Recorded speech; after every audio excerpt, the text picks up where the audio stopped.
Hello everybody. In this video, we're going to show you how to connect the BidX MCP to ChatGPT. So first, you want to open ChatGPT in the browser. This is important because some settings are not available in the desktop app. Click on your profile, go to Settings, and go to Apps. Now we need to enable, within Advanced Settings, the developer mode. The next step is that we can create an app. Call it BidX MCP.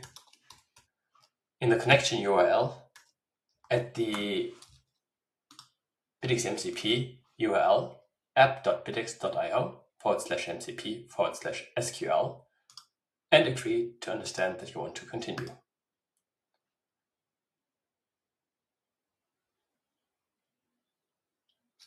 It is now creating the connection and is asking you to log in into your BidX account within the next step. So please go to BidX and log into your account. Once you are logged in, you should see the dashboard.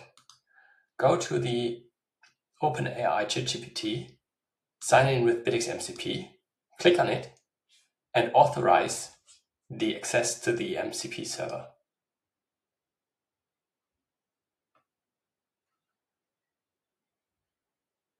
It takes a moment to load, and afterwards it shows that it is successfully connected. Now, when you use the chat, you can access the BidX MCP. So, top 10 ASINs based on paid sales.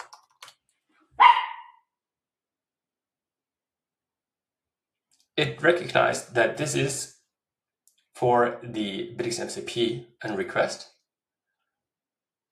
So, because I didn't mention a date, it just uses the last 30 days. And now it's providing me a list of the top 10 ASINs. In this case, there are only 6. But it works with all of your live data in Amazon. And sky's the limit. You can ask it everything. I hope you enjoyed this video. See you in the next one.